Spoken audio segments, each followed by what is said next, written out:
ஒரு காலத்தில் பசுமை நிறைந்த ஒரு பெரிய கிராமம் இருந்தது. அந்த கிராமத்தின் பெயர் சாந்திபுரம். அந்த பெயருக்கேற்ப அங்குள்ள மக்கள் அனைவரும் ஒற்றுமையுடனும் அமைதியுடனும் வாழ்ந்து வந்தார்கள். விவசாயம் அவர்களின் முக்கிய தொழில். வயல்களில் நெல் அலைமோதும்போது கிராமம் முழுவதும் மகிழ்ச்சி நிறைந்திருக்கும். அந்த கிராமத்தில் மாரியப்பன் என்ற ஒரு விவசாயி இருந்தார். அவர் மிகவும் நேர்மையானவர். எப்போதும் உண்மையை பேசுவார்.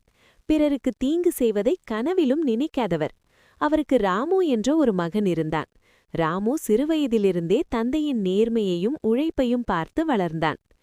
அதே கிராமத்தில் கண்ணன் என்ற இன்னொரு விவசாயியும் இருந்தார். அவர் உழைப்பாளிதான், ஆனால் சில சமயம் சுலபமான வழியில் லாபம் பார்க்க நினைப்பவர். யாரும் பார்க்கவில்லை என்றால் என்ன தவறு என்ற எண்ணம் அவருக்குள் அடிக்கடி எழும். ஒரு வருடம் கடுமையான வறட்சி ஏற்பட்டது. மழை பெய்யவில்லை. குளங்கள் வறண்டன. வயல்கள் பச்சை நிறத்தை இழந்தன. விவசாயிகள் அனைவரும் கவலையில் ஆழ்ந்தனர்.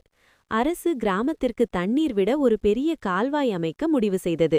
அந்த கால்வாய் வழியாக தண்ணீர் வந்தால் எல்லோரின் வயல்களுக்கும் பயன் கிடைக்கும். கால்வாய் அமைக்கும் பொறுப்பு கிராமத்தாரிடமே ஒப்படைக்கப்பட்டது. ஒவ்வொருவரும் தங்கள் நிலம் வழியாக கால்வாய் செல்ல அனுமதி கொடுக்க வேண்டும். மாரியப்பன் எந்த தயக்கமும் இல்லாமல் உடனே சம்மதித்தார். என் நிலம் கொஞ்சம் குறைந்தாலும் பரவாயில்லை, எல்லோருக்கும் தண்ணீர் கிடைக்க வேண்டும் என்றார். ஆனால் கண்ணன் தயங்கினார். என் நிலம் வழியாக கால்வாய் போனால் எனக்கு நஷ்டம், வேறு வழி பார்த்து கொள்ளுங்கள் என்றார். கிராம மக்கள் அவரை சமாதானப்படுத்த முயன்றனர். இது எல்லோருக்குமான நன்மை என்றார்கள். ஆனால் கண்ணன் ஒத்துக்கொள்ளவில்லை. கால்வாய் வேலை தொடங்கியது. கண்ணனின் நிலத்தை தவிர மற்ற எல்லா நிலங்களிலும் கால்வாய் அமைக்கப்பட்டது. தண்ணீர் வந்ததும் மாரியப்பனின் வயல் மட்டுமல்ல, மற்ற விவசாயிகளின் வயல்களும் பசுமையாகின. ஆனால் கண்ணனின் வயல் மட்டும் வறண்டே இருந்தது. கண்ணன் இதை பார்த்து பொறாமைப்பட்டார். எப்படியாவது தண்ணீரை என் வயலுக்கு திருப்ப வேண்டும் என்று நினைத்தார். ஒரு இரவு யாரும் இல்லாத நேரத்தில் கண்ணன் ரகசியமாக கால்வாயை உடைத்து தண்ணீரை தனது வயலுக்கு திருப்பினார். மறுநாள் காலை தண்ணீர் வராததால் மற்ற விவசாயிகள் அதிர்ச்சியடைந்தனர்.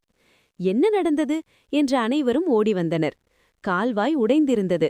கிராமத்தில் குழப்பம் ஏற்பட்டது. சிலர் ஒருவர் மேல் ஒருவர் சந்தேகம் வைத்தனர். அந்த நேரத்தில் மாரியப்பன் முன்னே வந்து, முதலில் கால்வாயை சரி செய்வோம், குற்றவாளியை பிறகு கண்டுபிடிக்கலாம் என்றார். கால்வாய் சரி செய்யப்பட்டு தண்ணீர் மீண்டும் ஊடியது. ஆனால் அந்த இரவு மீண்டும் கால்வாய் உடைக்கப்பட்டது. இப்போது அனைவருக்கும் சந்தேகம் கண்ணன் மேல் விழுந்தது. கிராம தலைவர் கண்ணனை அழைத்து விசாரித்தார். கண்ணன் முதலில் மறுத்தார். நான் எதுவும் செய்யவில்லை என்றார். அப்போது ராமு முன்னே வந்து, நேற்று இரவு நான் வயலில் காவல் இருந்தேன். கண்ணன் மாமா கால்வாய் பக்கம் போனதை பார்த்தேன் என்று உண்மையை சொன்னான். கண்ணன் தலைகுனிந்தார். உண்மை வெளிச்சத்திற்கு வந்தது. கிராம மக்கள் கோபமடைந்தனர். இவரை கிராமத்திலிருந்து வெளியேற்ற வேண்டும் என்று சிலர் சொன்னார்கள். அப்போது மாரியப்பன் பேசினார். தவறு செய்தவர் தண்டனை பெற வேண்டும், ஆனால் திருந்த ஒரு வாய்ப்பும் கொடுக்க வேண்டும் என்றார். கிராம தலைவர் முடிவு செய்தார். கண்ணன், நீ செய்தது பெரிய தவறு. ஆனால் நீ மனம் மாறினால் கிராமம் உன்னை ஏற்றுக்கொள்ளும். இனிமேல் நேர்மையாக நடக்க வேண்டும் என்றார். கண்ணனின் கண்களில் கண்ணீர் வந்தது.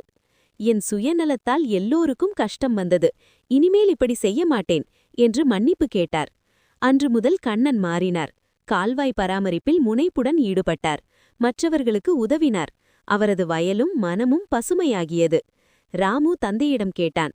அப்பா, நீங்கள் ஏன் அவருக்காக பேசினீர்கள் என்றார். மாரியப்பன் சிரித்தார். நேர்மை என்றால் மற்றவர்களை தண்டிப்பது மட்டுமல்ல, அவர்களை நல்ல வழியில் நடத்துவதும்தான் என்றார்.